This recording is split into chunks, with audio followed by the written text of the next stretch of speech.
आज आपण इथे पातळ पोह्यांचा चिवडा करायला घेणार आहोत। त्याआधी तुमचं ज्योतिष किचनमध्ये मनापासून खूप खूप स्वागत आहे। चिवडा अगदी 100% खुसखुशीत असा आपण इथे चिवडा दिवाळीसाठी खास घेणार आहोत। हातात घेतल्या घेतल्या अगदी चिवड्याचा आवाज येईल असा आपण चिवडा इथे पातळ पोह्यांचा बनवणार आहोत। पातळ पोह्यांचा जर चिवडा अगदी तुम्हाला खुसखुशीत जर करायचा असेल तर ते पातळ पोहे एका ट्रे मध्ये 2 दिवस कडक ऊन दाखवायचा आहे आणि तिसऱ्या दिवशी अर्ध्या दिवसाचं कडक ऊन दाखवून झाल्यानंतर दुपारचा आपण तो करायला घेणार आहोत। अशा पद्धतीने आपल्या इथे ऊन दाखवून झालेला आहे। इथे आपण पातळ पोहा 1 किलो घेतलेला आहे। भांड प्रथम आपण गरम करून घेतलेला आहे आणि कमी आचेवरती त्या पोह्यामध्ये थोडंसं मीठ घालून आपल्याला हलक्या हाताने पोहा भाजून घ्यायचा आहे। भाजताना आपल्याला कमी आचेवरतीच भाजून घ्यायचा आहे। पोहा व्यवस्थित भाजला की आपला चिवडा पण अगदी व्यवस्थित खुसखुशीत होतो। पोहा भाजताना अगदी हलक्या हातानेच भाजून घ्यायचा आहे। एकसारखे ढवळत राहायचे म्हणजे सगळा पोहा व्यवस्थित भाजला जातो। इथे 1 किलोच्या आपण इथे 4 बॅच तरी आपल्या इथे तयार होतील आणि प्रत्येक बॅचला थोडं थोडं मीठ घालून भाजून घ्यायचं आहे। भाजताना जास्त मिठाचा वापर करायचा नाही, अगदी थोडंच मीठ वापरून भाजून घ्यायचं आहे। छोटा चमचा असेल तर त्याचा पाव चमचा मीठ घालून भाजून घ्यायचं आहे। भाजल्यानंतर आपण एका भांड्यात काढून घेऊया। अशा पद्धतीने आपण सगळे पोहे भाजून घ्यायचे आहेत।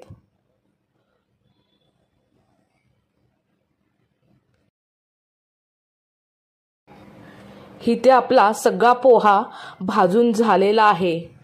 पोहा भाजताना हातात घेऊन त्या पोह्याचा ना असा आवाज आला पाहिजे, म्हणजे समजायचं की आपला पोहा इथे व्यवस्थित भाजला आहे। अशा पद्धतीने आपण 1 किलोचा पोहा इथे व्यवस्थित हलक्या हाताने भाजून घेतला आहे। पोहे चाळण्यासाठी खास शक्यतो मोठ्या पसरट होलांची चाळण घेऊनच चाळायचे, म्हणजे पोह्याचा जो बारीक चुरा असेल किंवा भुस्सा असेल तो पूर्णपणे निघून जातो आणि अख्खा पोहाच फक्त राहतो। अशा पद्धतीने आपण सगळे पोहे चाळून घेऊया।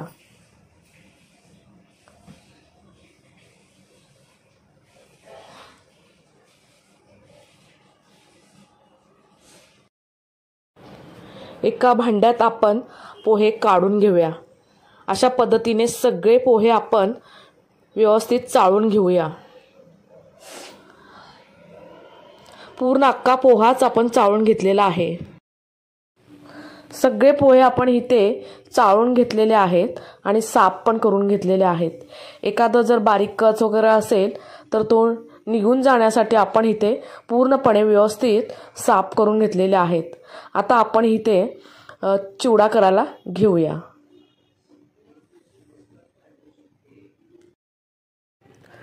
मसाला तयार करून घेऊया। प्रथम त्यासाठी आपण 2 चमचा जिरा पावडर घेऊया,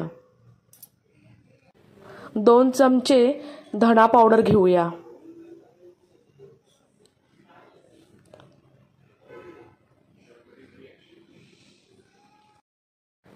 2 चमचा इथे आपण बडीशेप पावडर घेऊया,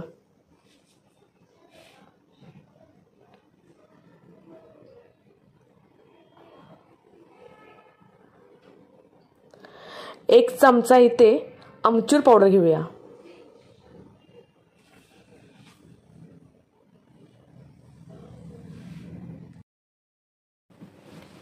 1 मसाला 1.5 चमचा घेऊया,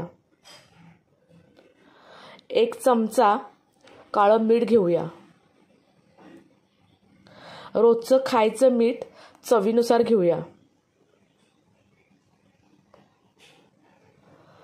इथे सगळा मसाला आपल्याला मिक्सरला फिरवून घ्यायचा आहे।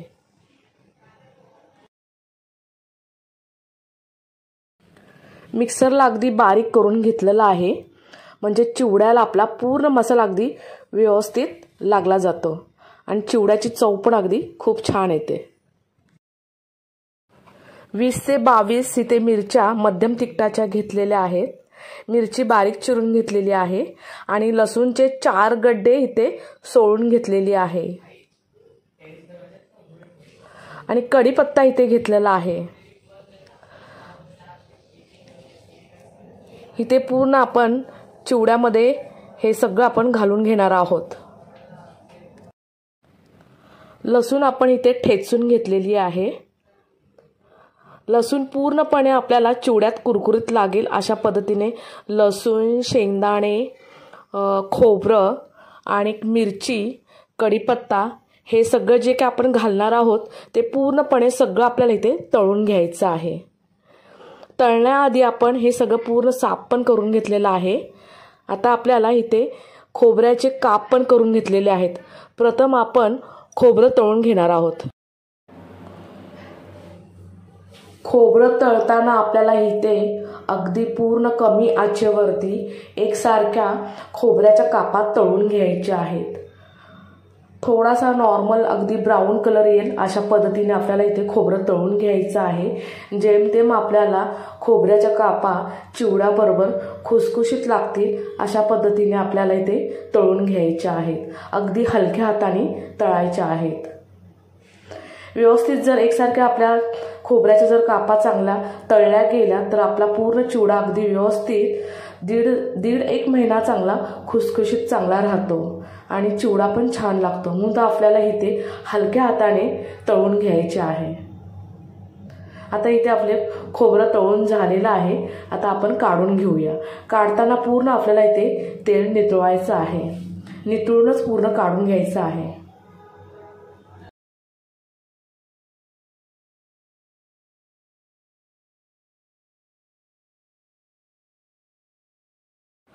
खोबरं आपण 250 ग्रॅम घेतले होते। आता शेंगदाणे पण आपण इथे 250 ग्रॅमच घेतलेले आहेत। शेंगदाणे पण आपण एकाच वेळी 250 ग्रॅम टाकून एकसारखे आपण तेलामध्ये तळून घेणार आहोत। अगदी कमी आचेवरतीच आपल्याला इथे एकसारखे तळायचे आहेत। शेंगदाणे पण आपले खुसखुशीत लागतील अशा पद्धतीनेच आपल्याला तळायचे आहेत आणि एकसारखे चांगले हलवून व्यवस्थित एकसारखे भाजून तळून घ्यायचे आहेत। तळून झाल्यानंतर आपल्याला पूर्ण शेंगदाण्याचं तेल नितळून काढून घ्यायचे आहेत। अशा पद्धतीने आपण शेंगदाणे काढून घेऊया।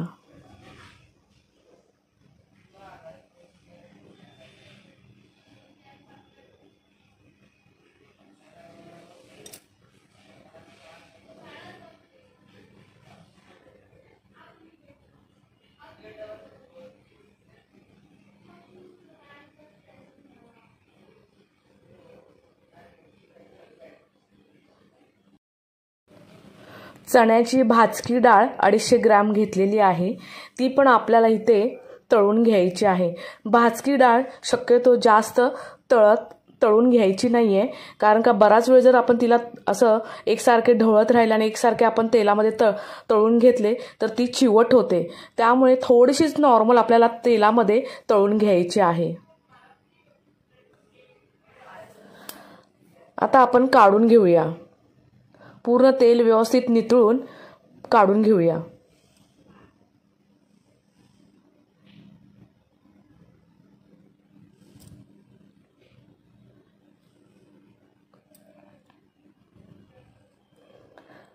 तळताना थोडा त्या डाळीला जरा सफेद फेस आल्यासारखं होतं, त्यामुळे जरा नितळताना जरा पूर्णपणे नितळूनच घ्यायचं, म्हणजे त्याचा फेस पूर्ण निघून जाईल। अशा पद्धतीने आपण थोडीशी नॉर्मल तेलामध्ये तळून लगेच आपण काढून घेतलेली आहे।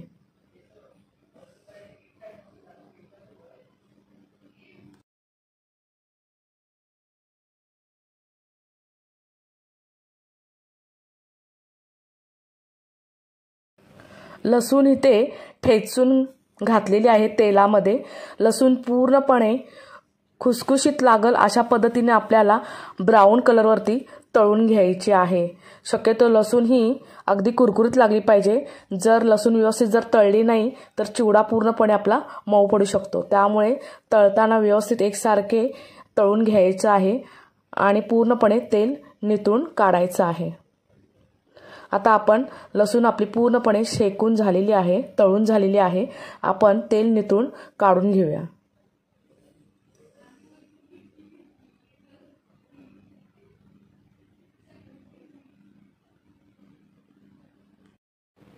त्याच तेलामध्ये आपल्याला मिरची तळून घ्यायची आहे।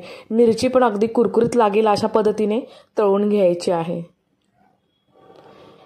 मिरचीचा पण थोडाफार कलर ब्राऊन कलर येईल अशा पद्धतीनेच आपल्याला इथे व्यवस्थित एकसारखी तळून घ्यायची आहे। तुम्ही तुमच्या आवडीनुसार कमी जास्त मिरची करू शकता। आता इथे मध्यम तिखटाचीच मी मिरची घेतलेली आहे। आता इथे मिरची पूर्णपणे आपली तळून झालेली आहे। आता आपण ती काढून घेऊया।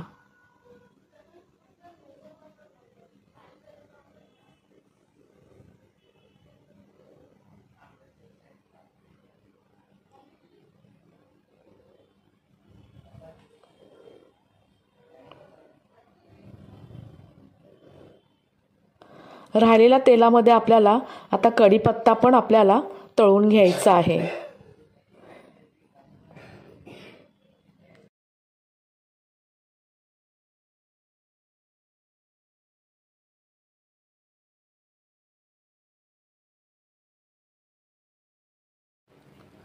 कढीपत्ता पण त्याच तेलामध्ये आपण घालून तळून घेणार आहोत। कढीपत्ता पण कुरकुरीत लागला पाहिजे अशा पद्धतीने आपण तळून घेणार आहोत। आता काढून घेऊया आपण। असं जर आपण जर आपण तळून जर घेतलं व्यवस्थित डायरेक्ट फोडणीला न देता तर 100% तुमचा चिवडा हा खुसखुशीतच होणार।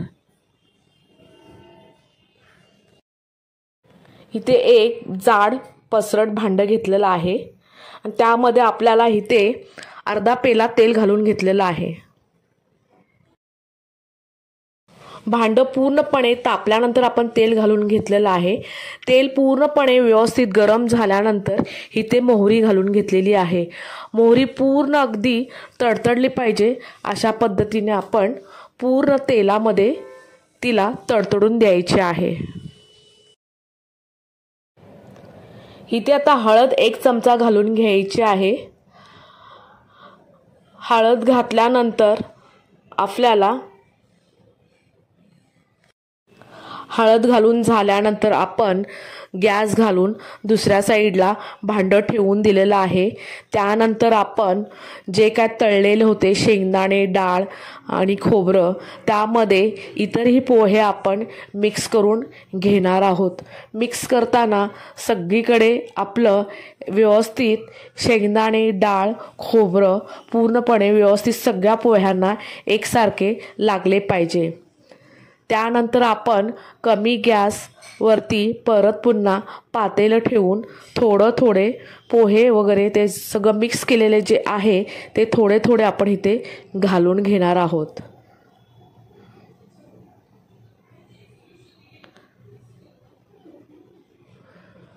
घातल्यानंतर आपल्याला एका छोट्या नॅपकिननी पातेलं पकडून थोडं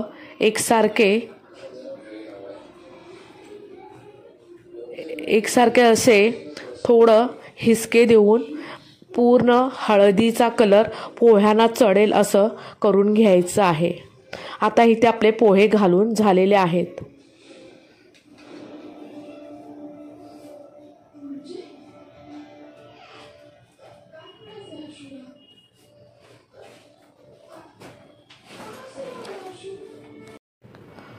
कमी गॅसवरतीच ठेवून आपल्याला व्यवस्थित एकसारखे हलवून घ्यायचं आहे।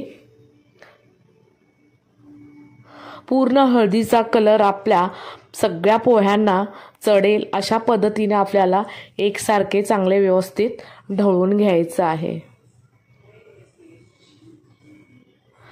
इथे आपण अर्धाच पेला तेल घातलेलं आहे कारण प्रत्येक आपण इथे जे काय चिवड्यामध्ये घालणार होतो ते सगळे आपण तळून घेतलेले आहेत म्हणून तर तेल इथे कमीच वापरलेलं आहे। आता आपण जो काय मसाला केला आहे तो पण थोडा घालून एकसारखे ढवळून घ्यायचं आहे। मसाला पण घालताना आपल्याला एकसारखे पोह्यांना व्यवस्थित शेक लागेल अशा पद्धतीनंच एकसारखे ढवळून घ्यायचं आहे। कमी गॅसवरतीच ढवळून घ्यायचं आहे की प्रत्येक आपला पोहा हा खुसखुशीत लागेल अशा पद्धतीने आपल्याला कमी गॅसवरतीच आपल्याला एकसारखे ढवळून घ्यायचं आहे। आधीमध्ये जरा थोडेसं खाली लागू नये म्हणून नॅपकिनने 4-5 वेळा थोडेसे हिसके देऊन व्यवस्थित पोहा खालीवर करून घ्यायचा आहे।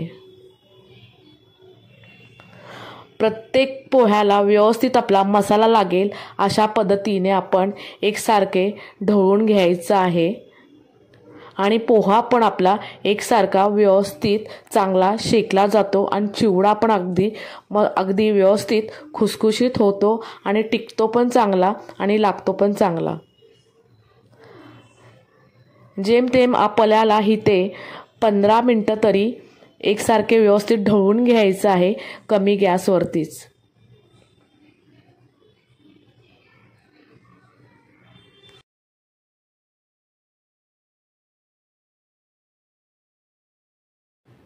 आता आपला इथे व्यवस्थित चिवडा तयार होत आलेला आहे। अजून आपल्याला 2-3 मिनिटं व्यवस्थित ढवळून घेऊया।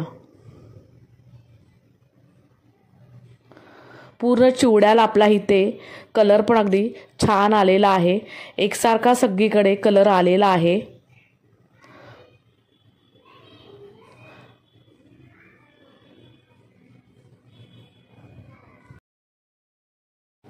आणखी 5-6 मिनिटं आपण व्यवस्थित एकसारखे ढवळून घेऊया।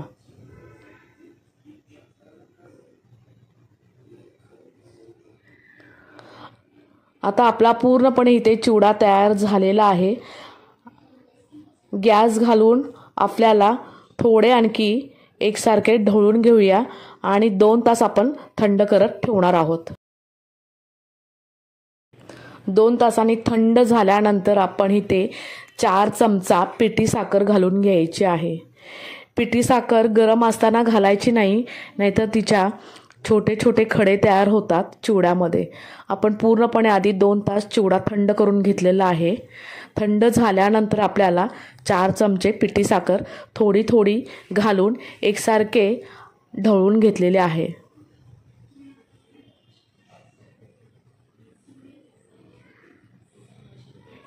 तुम्ही बारीक शेव पण घालू शकता, इथे काय मी घातलेली नाही आहे।